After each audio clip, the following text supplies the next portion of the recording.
चलो KCL, what is KCL, Kirchhoff's current rule? It is also called junction rule. तो इसमें क्या होता है कि एक जंक्शन अगर हम लें तो the sum of currents leaving और entering a junction, algebraic sum, मतलब विद साइन लेंगे। अगर कोई करंट एंटर कर रहा है उस जंक्शन पे उसको हम प्लस लेंगे, अगर कोई करंट लीव कर रहा है उस जंक्शन को हम माइनस लेंगे। ठीक है, जैसे यही है। तो I1 I3 आर एंटरिंग, तो हम इसको लिखेंगे I1 plus I3 and you can see I2 and I4 they are leaving, तो हम लिखेंगे माइनस I2 माइनस I4। ये साइन ले लिया, इनका सम का सम ले लिया, एल्जेब्रिक सम, मतलब हमने विद साइन इनका एल्जेब्रिक सम ले लिया। This sum is equal to 0। ये देखो summation I is equal to 0। algebraic sum of currents entering or leaving a junction is 0. In some simple words you can say कि एक कोई भी अगर हम जंक्शन लें उसमें जितने करंट्स एंटर कर रहे हैं और जितने करंट्स लीव कर रहे हैं वो इक्वल है। Sum of currents entering is equal to sum of currents leaving the junction. इस तरह से भी आप कह सकते हो। ये करंट्स एंटरिंग है I1 plus I3 equal to currents leaving I2 plus I4, इस तरह से। ठीक है, तो एक क्वेश्चन कर लेते हैं, चलो इस पे भी सिंपल सा, देखो सिंपल सा एक क्वेश्चन करते हैं, then it will be very clear to you. Kirchhoff's first law के ऊपर भी क्वेश्चंस हैं। ठीक है, so keep your copies ready and let us do one question. वो क्वेश्चन आंसर 0.5 है। हाँ जी, वो जो क्वेश्चन कर दिया था आपने उसका आंसर 0.5। वो जो क्वेश्चन वो इसके बाद डिस्कस करते हैं। ठीक है, चलिए, based on Kirchhoff's first law we have this question.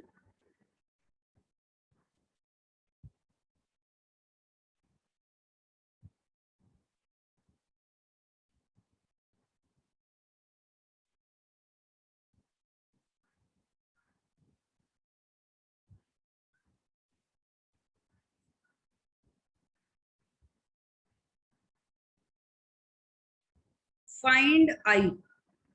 Using Kirchhoff's first law, find I.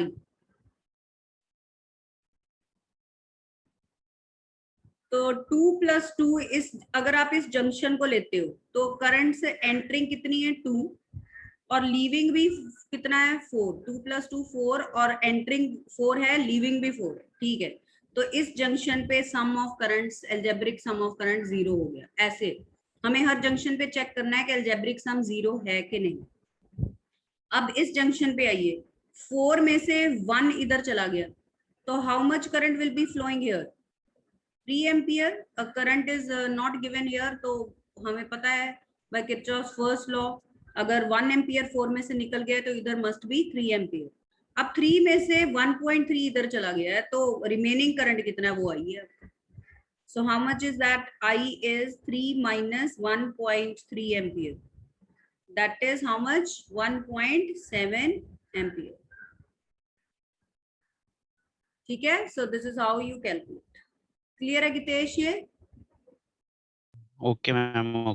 Okay, now let's come back to that question that we were doing yesterday. ये वाला. So using Kirchhoff's both laws, इसमें first भी use होगा, second भी use होगा। I told you find current through 1 ohm resistor.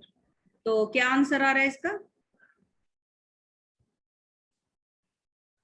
कितना आ रहा है बच्चे? सॉल्व किया आप लोगों ने? मैम 0.5 आया मेरे को। 0.5। और किसी का प्लीज कंफर्म? और किसी ने किया है? Yes students, confirm. Mansi, have you done? Mansi, आपने किया है? Yes ma'am. आपका क्या आंसर आ रहा है? 1 आ रहा है, उसका 0.5 आ रहा है। Gitesh, have you tried? Gitesh? No ma'am, ये केसीएल से करना था। ये केसीएल केवीएल दोनों ही है ना। पहले देखो, फर्स्ट रूल यूज करके हमने करंट डिवाइड करना है। जैसे मैंने सपोज कर लो आई ले लिया, ठीक है, 4 वोल्ट सेल में से आई आ रहा है सपोज, राइट। तो ये आई इधर जाके 2 पार्ट्स में स्प्लिट हो रहा है। ये आई जो है, suppose here I1 goes, then I minus I1 must be coming out of it। तो I1 इसमें से जा रहा है, ये 6 ओम में से, तो I माइनस I1 यहाँ तक पहुंच गया, I1 स्ट्रेट यहाँ पे आ गया। तो इस जंक्शन पे देखिए, what is the sum of I1 and I minus I1, that is again I। तो I करंट वापस पहुंच गया 4 वोल्ट में। So this is Kirchhoff's first law that we have used to distribute the currents. ये first law ही use किया है, ठीक है। तो आप जैसे मर्जी डिस्ट्रीब्यूशन ले सकते हो, that is up to you. आप दूसरे सेल में से I2 ले सकते थे और सेंट्रल आर्म में से I1 प्लस I2 फ्लो करता, दैट वाज योर विश। चलिए अब हम लूप रूल लगाते हैं। Let us take this loop to be loop 1, ठीक है। पॉइंट्स को नेम दे देते हैं A B C D E F। so this loop is what? This loop is A B E F A। so let us apply the loop rule here। so taking loop A B E F A, what do we get? देखिए क्या equation बनेगी। पहले 1 ओम में से कितना current जा रहा है? I1, तो 1 इंटू I1। 2 में से कितना जा रहा है? I plus 2 into I equal to 4। Negative terminal पहले आ रहा है तो EMF उसकी +4 होगी। तो we have applied 1 loop, right. हमारे 2 ही वेरिएबल्स हैं I and I1, so we need only 2 equations. एक हो गई, एक और लेंगे। तो let us take the second loop. Second loop ये वाली ले लेते हैं, ठीक है। So now taking loop BCDEB, so what do we get? 6 में से कितना करंट फ्लो कर रहा है? I minus I1। 6 into I minus I1 हो गया, and yes we are moving in the direction of current, ठीक है। और फिर आ गया 1 ओम का रेजिस्टर आपका इस लूप के अक्रॉस। 1 ओम का रेजिस्टर आ गया, बट हम इधर जा रहे हैं और ये I1 इधर आ रहा है, तो आपका आएगा -1 इंटू I1 इक्वल टू, अब जब हम इस लूप में जा रहे हैं तो नेगेटिव टर्मिनल पहले आ रहा है, तो इसकी EMF भी +2I। so we get these two equations। now we are going to solve this and बस सॉल्व करना है। तो पहली इक्वेशन है आपकी I1 plus 2I equal to 4, and your second equation is 6I minus 6I1 minus I1 equal to 2। मतलब कि आपकी सेकेंड इक्वेशन है 6I minus 7I1 equal to 2। तो this is your one equation, this is your second equation, ठीक है। तो अब आप क्या करोगे? किसी एक पैरामीटर को सेम कर लीजिए। Multiply first equation by 3। Multiply first equation by 3, it becomes 3I1 plus 6I equal to 12। तो अब ये सब्ट्रैक्ट कर लीजिए दूसरी इक्वेशन से, -7I1, इसी को लिख रही हूँ मैं, -7I1 plus 6I equal to 2। Subtracting, ये आपका 6I कैंसिल हो गया, ठीक है। Then you are left with 3 plus 7, 10I1 is equal to 12 minus 2, that is 10। तो I1 आ गया आपका 1 एम्पियर।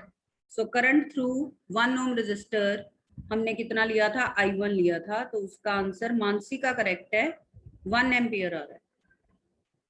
अब आप I भी निकाल सकते हो, तो I आपका आ गया 1 प्लस, मैं यहाँ पे पुट कर रही हूँ फर्स्ट इक्वेशन, I1 को 1 पुट किया, 1 plus 2I equal to 4।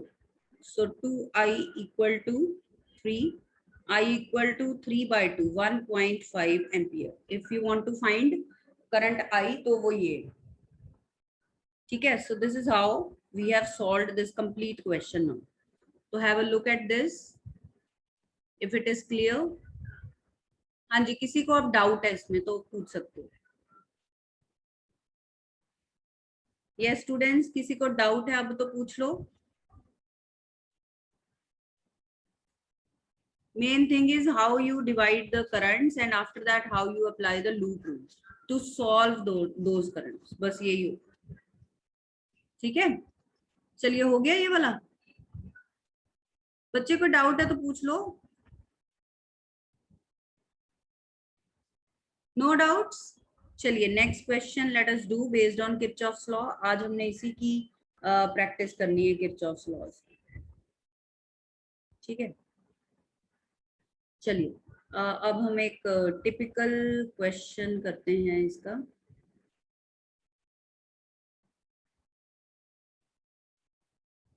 ये एनसीईआरटी का ही है but it's a very good question.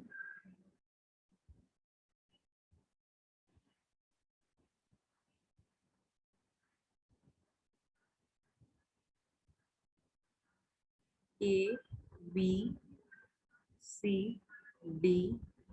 This is 5 volt and this is 2 ohm. This is 2 ohm, 1 ohm, 10 volt, 4 ohm and 4 ohm. अब इसमें से आपको दिया गया हुआ है I1, I2 and I3. 3 sales में से जो करंट आ रहे हैं बस. This is given and your question is obviously find I1, I2, I3. तो आपको बाकी आर्म्स में से अब पहले किरचॉफ फर्स्ट रूल अप्लाई करके करंट्स पहले तो मार्क करने. Only then we will be able to apply the second rule. चलिए करंट्स मार्क करिए. कैसे मार्क करोगे करंट्स? ये देखो, इधर आओ. पहले I1 में से I2 इधर जा रहा है तो यहाँ पे क्या हुआ? I1 minus I2.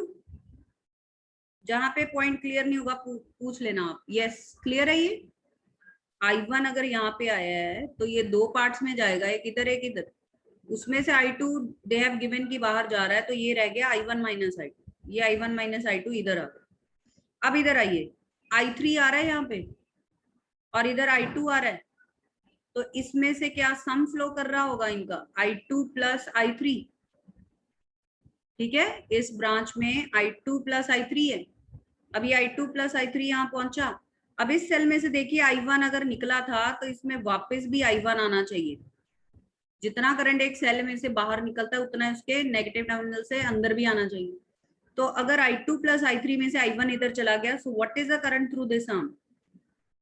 That is I2 plus I3 minus I1. उसमें से निकला है ना, तो I2 plus I3 minus I1 हो गया. अब ये क्या आ रहा है आपका? I1 minus I2. इनको प्लस कर लिए, दोनों मीट कर रहे हैं. I1 minus I2 and I2 plus I3 minus I1. तो इनका सम क्या हो गया? क्या हो गया सम बताइए? इनका सम इधर से फ्लो कर रहा है. वो कितना आया? इनको प्लस करके आपने देखा होगा I3 आया. तो यस 5 वोल्ट में से I3 बाहर निकल रहा था, I3 अंदर आ रहा है. बिल्कुल ठीक हो गया. सारे करंट्स हमारे ओके हो गए. Is that clear students? पहले देखिए किरचॉफ फर्स्ट लॉ से हमने करंट्स डिस्ट्रीब्यूट कर दिए. हर आर्म में करंट पता होना चाहिए. Is this distribution clear to you? Yes ma'am. No? Okay. और किसी को कोई डाउट बच्चे?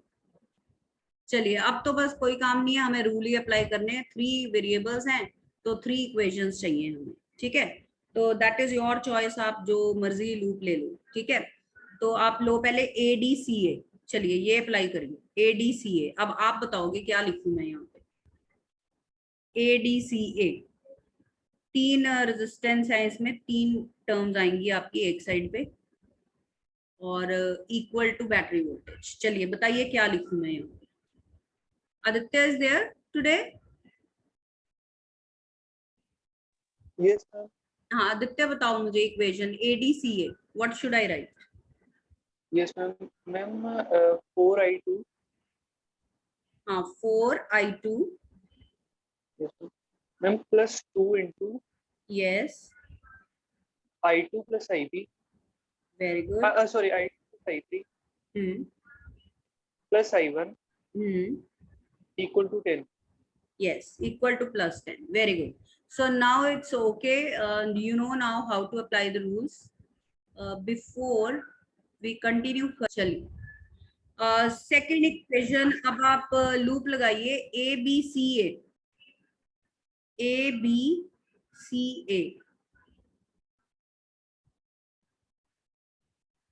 एक मिनट, पहले हमने लगाई है वो ABCA थी, ये एक्चुअली ये जो भी हमने यूज की दैट वाज ABCA।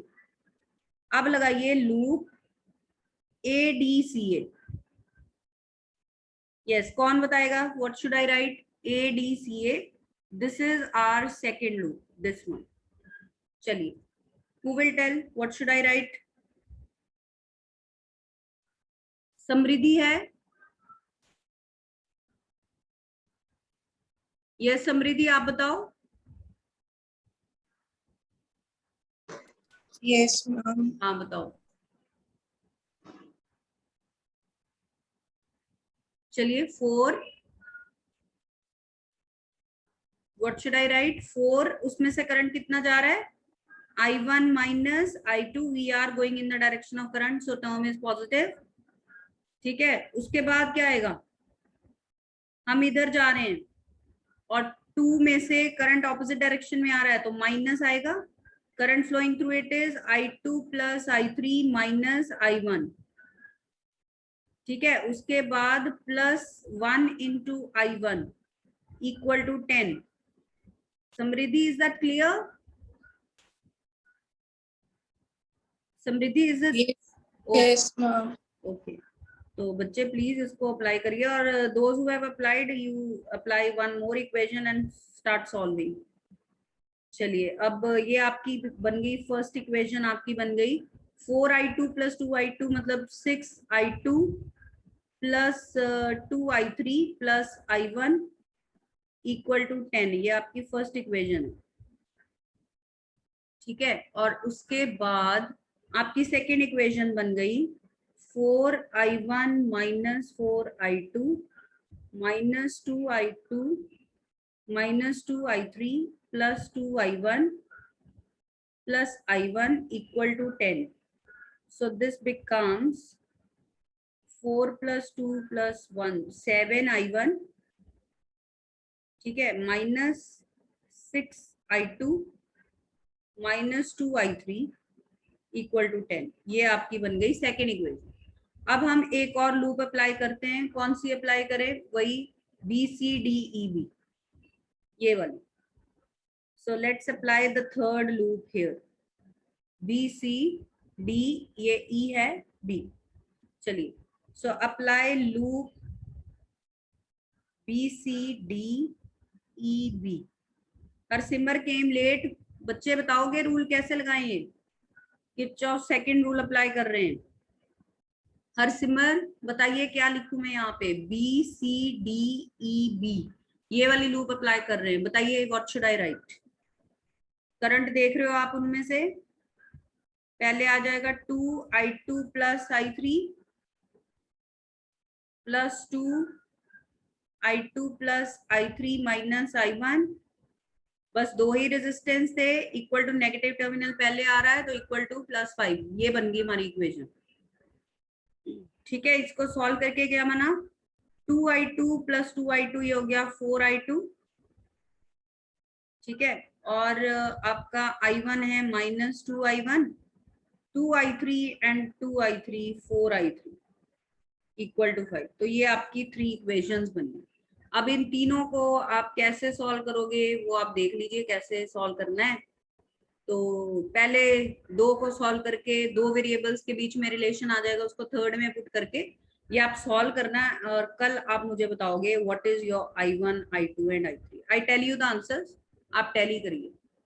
तो I1 आपका है आएगा 2.5 ampere, note down the answers, and your I2 will be 5/8 ampere and your I3 would be 15/8 ampere.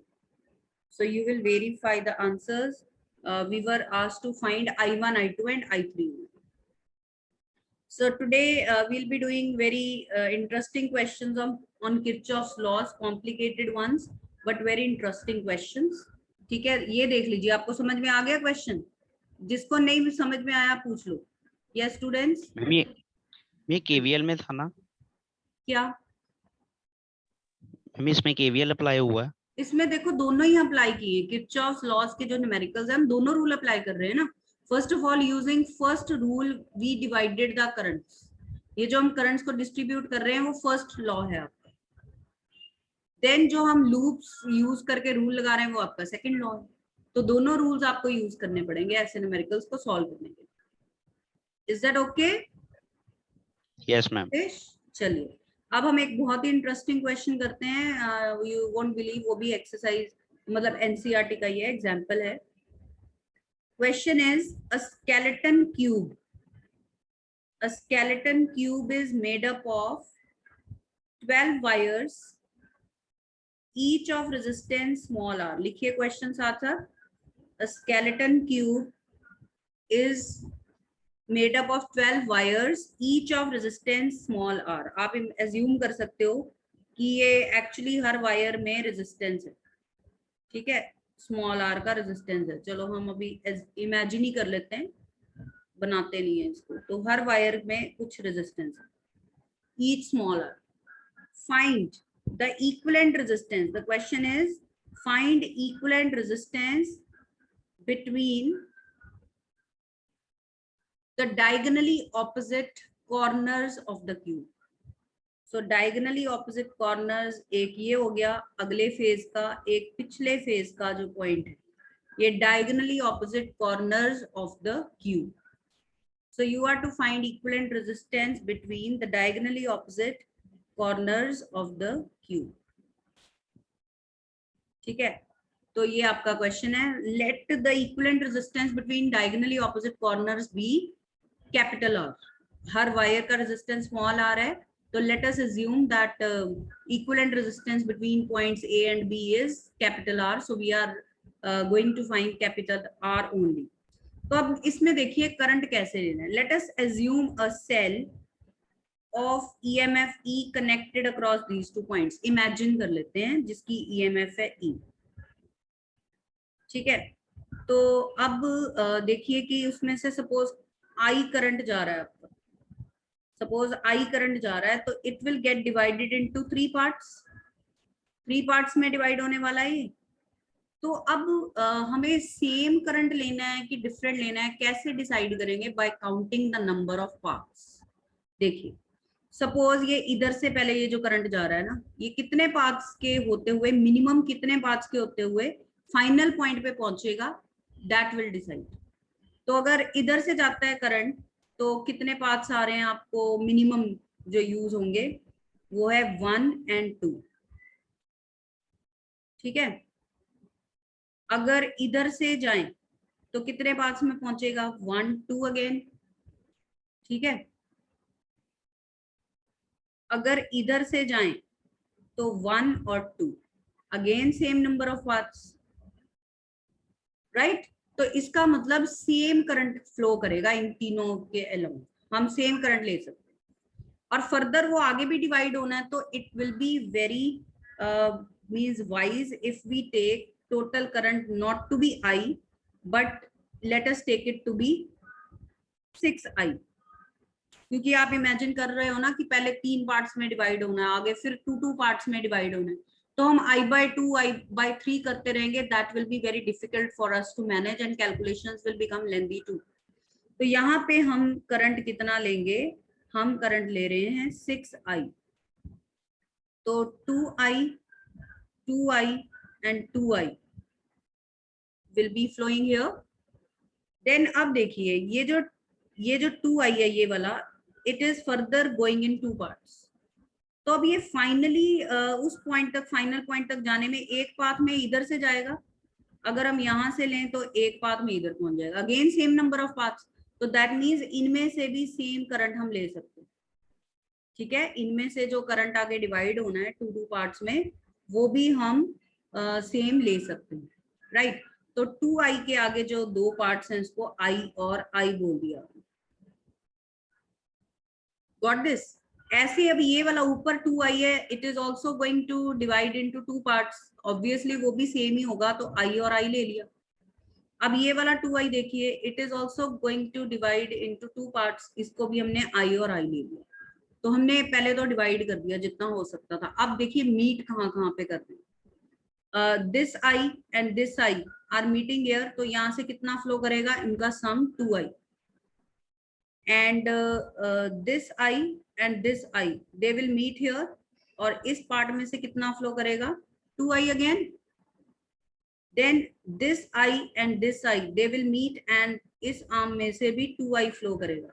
अब इस जंक्शन पे देखिए ये वाला 2i आ रहा है, ये वाला 2i आ रहा है, और ये वाला 2i आ रहा है, तो तीनों का सम कितना हुआ, 6i। so 6i was entering and 6i was leaving also, so that means our distribution of currents is okay। चलिए पहले मुझे ये बताइए, अब करंट डिस्ट्रीब्यूशन किसको समझ में नहीं है, करंट डिस्ट्रीब्यूशन किसको समझ में नहीं आई पूछ लो। मेन यही है कि कितना करंट, अब देखो क्यूब्स के कई सारे क्वेश्चंस हैं, तो ये first case we are taking the simplest one. आगे जिसमें डिफरेंट करंट्स जाएंगे, अभी हमने वो क्वेश्चंस भी करने हैं, पहले first see that if it is clear to you, then use v is equal to IR। Now let us start solving। तो V क्या है, EMF of the cell E, और करंट कितना लिया हमने, in place of I we have taken 6I, so this is equation number 1। First of all we have just used Ohm's formula here, ठीक है। चलिए अब सेकंड के लिए आप क्या करोगे कि आप ये वाली आउटर लूप लगा रहे हो, देखिए ये आउटर लूप आप लगा रहे हो, ये वाली। सो यूजिंग दिस लूप क्या आएगा आपका, इस लूप में आपके ये वाले रेजिस्टेंस आ रहे हैं 1 2 और 3, क्योंकि हर वायर को कुछ रेजिस्टेंस है ना। So across these 3 wires you will take the product of resistance with current, और एक सेल भी आ रहा है इसमें जिसकी ईएमएफ है E। So let's apply the loop rule here. ये क्या आएगा, 2i is the current and R is the resistance, so 2i into R plus इसका कितना है, I करंट है और R रेजिस्टेंस है, IR प्लस इसमें 2i करंट है और again R is the resistance, 2IR equal to EMF of the cell, और क्योंकि नेगेटिव टर्मिनल पहले आ रहा है तो equal to plus E। So we get E is equal to 5IR, this is equation number 2। only one variable is there, तो हमें एक ही लूप लगानी है और कोई लूप लगाने की जरूरत ही नहीं, ठीक है। ये देखिए इक्वेशन क्लियर है आपको स्टूडेंट्स, किसी को नहीं क्लियर हो कि व्हाट आई डिड, मैंने सिर्फ आउटर लूप ही लगा लिया। आपको क्या करना होता है, आपको एक लूप हमेशा वो लेनी होती है that is passing through are both the points across which we are going to find the resistance and passing through the cell। तो उससे क्या होगा, now comparing equation number 1 and 2, आपकी लेफ्ट हैंड साइड सेम हो जाएगी ना, एक factor आपका एलिमिनेट हो जाएगा। सो comparing 1 and 2 you will get 6IR is equal to 5IR, and I will get cancelled on both sides, and then your answer is external resistance, equivalent resistance between A and B diagonally opposite corners is 5/6R। This is your answer। I hope that is clear। This numerical is clear to you। So the resistance between A and B is 5R/6। That is our answer। Yes students। Ma'am इसको बिना वो loop rule लगाए कर सकते हैं? कैसे कैसे करोगे, नहीं बिना लूप रूल पता नहीं अब कैसे होगा। ये ऐसे क्वेश्चन जिसमें बहुत सारी ब्रांचेस होती हैं, it is always convenient to you Kirchhoff's laws. Ma'am वो जैसे वो लगा देना कि 3 डायरेक्शन से जा रहे हैं, फिर उसके आगे से भी डिवाइड हो रहा है करंट, I/3 कर दे, फिर लास्ट में जाके कलेक्ट हो जाएगा आगे जाके। हाँ, फिर वो 3 पैरेलल में आ जाएंगे, 6 पैरेलल में आ जाएंगे, 3 पैरेलल में। हाँ चलो वो भी कर सकते हो आप, ठीक है। पर ये लूप रूल ज्यादा इजी नहीं रहा, एक ही लूप लगानी पड़ी है आपको, और V is equal to IR लगाया, आपका क्वेश्चन सॉल्व हो गया। चलो ये क्वेश्चन तो फिर भी सॉल्व हो जाएगा। नेक्स्ट क्वेश्चन देखिए क्यूब का, उसमें नहीं हो पाएगा उस मेथड से जैसे आप कह रहे हो, वो इतना इजी नहीं रहेगा। ये क्यूब्स का इजीएस्ट केस है, ठीक है, should I do the next one? Have you noted this? Ma'am ये करंट इसमें इक्वली डिवाइड दिया हुआ क्वेश्चन में? नहीं, कुछ भी नहीं, करंट तो दिया ही नहीं हुआ, हमने खुद लिया 6i, क्योंकि first we saw that current is to be divided into 3 parts. अगर हम i लेते तो हम i/3 i/3 i/3 करते। आगे हर करंट जो है वो आगे 2 पार्ट्स में फिर डिवाइड हो रहा है, तो हम उसका i/3 का 1/2 i/6 i/6 लेते हैं, उन तो बहुत कंफ्यूज हो जाते हैं। तो हमने क्या किया, 6i ले लिया, पहले 3 ब्रांचेस में 2i 2i 2i ले लिया, फिर आगे 2 पार्ट्स में i और i आराम से ले लिया, हमें कोई भी फ्रैक्शन में वो डील नहीं करना पड़ा। So it became so easy. ठीक है, यस मैम, उससे भी ओके। कर सकते हो, बट आपकी कैलकुलेशंस ही लेंदी होंगी और कॉम्प्लिकेटेड हो जाएंगी। ठीक है, चलें नेक्स्ट क्वेश्चन करें क्यूब का। मैं अभी आपको दे रही हूँ, आप ट्राई करोगे और कल हम डिस्कस करेंगे उसको। चलिए नेक्स्ट क्वेश्चन है क्यूब का, that again a skeleton cube is made up of 12 wires, each of resistance small r. Again the same thing, a skeleton cube is made by 12 wires, each of resistance small r. अब आपको क्या करना है कि find the equivalent resistance between the corners of same edge. Now these are your points. एक ही as के corners के बीच में अब आपको इक्विवेलेंट रेजिस्टेंस फाइंड आउट करना है। तो ऑब्वियसली जो करंट आप ले रहे हो वो इक्वल पार्ट्स में डिवाइड नहीं होगा। अब आप 6i नहीं लोगे, वो अब आप देख के मुझे आप कल बताओगे, हम कल डिस्कस करेंगे कि कितना करंट लेना चाहिए and how we can solve this. ठीक है, again hint, you will connect cell between these 2 points. अब आपकी जो एक लूप है वो तो यही होगी, ABEA, ये एक लूप तो आपकी यही होगी, that is passing through the points of observation and cell. तो दूसरा आप ओम्स लॉ लगाओगे, E इज इक्वल टू जितना भी करंट इनटू R, आपकी 2 तो ये हो जाएंगे। Then you have to find, उसके बाद एक और इक्वेशन लगानी पड़ेगी, because here more variables will be used. यहाँ पे आपको 2 या 3 वेरिएबल्स लेने पड़ेंगे करंट के, क्योंकि सेम करंट फ्लो नहीं कर रहा होगा। ठीक है, चलिए करोगे ट्राई फिर कल स्टूडेंट्स? आज इसको आप ट्राई कर लीजिए, then we will discuss it.